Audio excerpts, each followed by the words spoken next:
नमस्कार मंडळी, मित्रांनो तुम्हाला आरोग्य विभागाने कोणतीही एक्झाम न देताच या ठिकाणी सांगली मिरज कुपवाड महानगरपालिकेमध्ये एक नवीन जाहिरात प्रदान करण्यात आली आहे।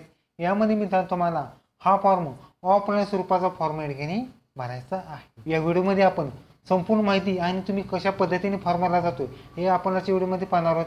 तर व्हिडिओ नक्की शेवटपर्यंत पाहायचा आहे। व्हिडिओला लाईक करा, शेअर करा, कमेंट करा। असे नवीन पाहण्यासाठी चॅनेलला सबस्क्राईब करून बेल नक्की दाबा। आजचा व्हिडिओ सुरू करूया। ओके, तर मित्रांनो या ठिकाणी जाहिरात आहे। त्या ठिकाणी जाहिरात सांगली मिरज कुपवाड महानगरपालिकेमध्ये राष्ट्रीय आरोग्य अभियानामध्ये या ठिकाणी जाहिरात असणार आहे। त्यामध्ये मित्रांनो तुम्हाला एकच पोस्ट आहे, लॅब टेक्निशियनची पोस्ट आहे। त्यामध्ये एकूण एकच जागा असणार आहे। यामध्ये शैक्षणिक माहिती आहे, म्हणजे तुम्हाला 12वी बरोबर तुमचा डिप्लोमा आणि DMLT लागणार आहेत आणि महाराष्ट्र काउन्सिलचे रजिस्ट्रेशन सुद्धा लागणार आहे। त्याचबरोबर 43 गोष्टी तुम्ही अप्लाय करायचं आहे। त्याचबरोबर ठिकाण असणार मित्रांनो तुम्हाला जी वडार कॉलनी सांगली त्या ठिकाणी तुमचं नियुक्ती असणार आहे। यासाठी 17,000 रुपये पेस असणार आहेत आणि ब साठी एकच जागेसाठी एकच पदभरती असणार। त्यामध्ये मित्रांनो तुम्हाला वरील पदभरती या ठिकाणी किंवा कंत्राट स्वरूपात पदभरती असणार। यामध्ये इच्छुक उमेदवारी हा फॉर्म आणि साक्षांकित प्रतिसाद यामध्ये मित्रांनो तुम्हाला 13/10/2025 पासून ते 31/10/2025 सकाळी 10 ते सायंकाळी 5 वाजेपर्यंत सुट्टीचे दिवस उघडून या ठिकाणी अर्ज या ठिकाणी शहर शैक्षणिक रोग अधिकारी क्षयरोग कार्यालय स्वर्गीय मदन पाटील शॉपिंग कॉम्प्लेक्स दुसरा मजला खोली क्रमांक 8 शाळा क्रमांक आवाज मेन रोड सांगली याद्वारे तुम्हाला ठिकाणी हा फॉर्म जमा करायचा।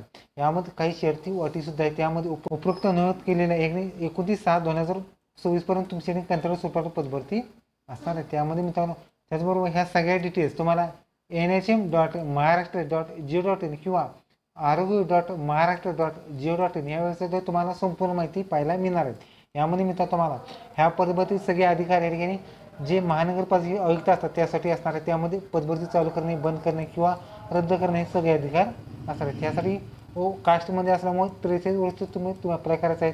त्याचबरोबर राष्ट्रीय आरोग्य अभियान यामध्ये कार्य करणाऱ्या व्यक्तींसाठी 15 वर्षाची वयोमर्यादा शिथिलता सुद्धा देण्यात आलेली आहे। यासाठी मित्रांनो तुम्हाला हा फॉर्म भरण्यासाठी 100 रुपये हा डिमांड ड्राफ्ट काढायचा आहे, जो की डिमांड ड्राफ्ट हा नॉन रिपोर्टेबल असणार आहे। यामध्ये डिमांड ड्राफ्ट हा तुम्हाला municipal corporation received national TB control SO Sangli याद्वारे तुम्हाला डिमांड ड्राफ्ट हा काढायचा आहे।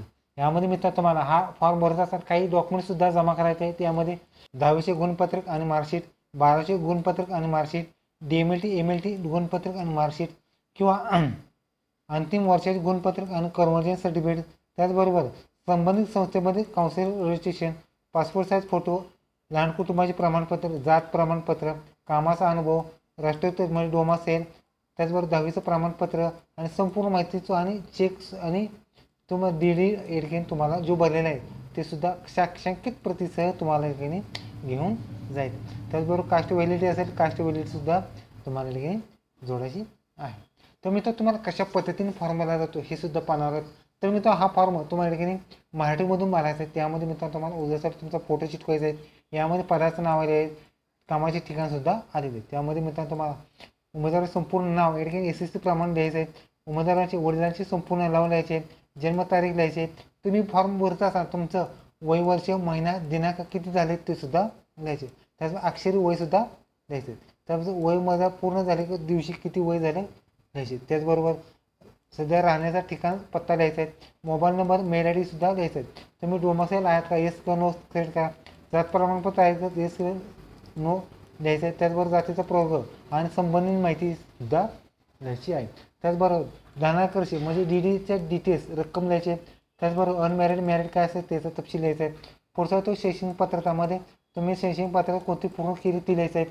बोर्ड कोणतं होतं, युनिव्हर्सिटी कोणतं त्याचं नाव, उत्तीर्ण वर्ष, मिळालेले गुण, टक्केवारी लिहायची। त्याचबरोबर संबंधित कामाचा अनुभव असला त्याचा तपशीलमध्ये अनुक्रमणिका नंबर, कोणत्या ठिकाणी काम केलं ते, धारण केलेले पद, वर्ष किती, महिना किती, एकूण दिवस किती त्याचा तपशील आणि माहिती सुद्धा तुम्हाला लिहायची। त्याचबरोबर फॉर्म भरत असतात तुम्हाला ठिकाणी जे डॉक्युमेंट्स जोडणार आहेत त्यासुद्धा सिक्वेन्स प्रमाणे कोणते डॉक्युमेंट्स जोडले आहेत ते सुद्धा लिहायचं आहे। त्याचबरोबर तारीख टाकायची, स्वाक्षरी, नाव लिहायचं आहे। त्याचबरोबर एक नमुना म्हणजे लहान कुटुंबाचे प्रमाणपत्र सुद्धा जोडायचं आहे। त्यामध्ये मी श्रीमध्ये तुमचं नाव लिहायचं आहे। त्याचबरोबर यांचा मुलगा मुलगी जे काय वडिलांची किंवा पती पत्नीचे नाव लिहायचं आहे। तुम्ही वयवर्ष लिहायचं आहे, कधी राहता म्हणजे कुठे राहतात ते लिहायचं आहे। त्याचबरोबर तुम्ही कोणत्या पदासाठी अर्ज केला ते लिहायचं आहे। त्याचबरोबर तुम्हाला हा जो जी आहे मुलांची संख्या किती आहे ते सुद्धा लिहायचं आहे. असेल तर लिहा, नसेल तर शून्य करा. असेल तर त्याची तारीखसुद्धा लिहायची. त्याचबरोबर ठिकाण आणि दिनांक लिहायचा आणि स्वाक्षरीसुद्धा करायची आहे. तर अशा पद्धतीत तुम्ही या ठिकाणी एक आरोग्य विभागामध्ये कोणतीही एक्झाम न देतात एक नवीन जाहिरात प्रसिद्ध करण्यात आले. व्हिडिओ कसा लाईक करा, शेअर करा, कमेंट करा. धन्यवाद. जय हिंद, जय महाराष्ट्र.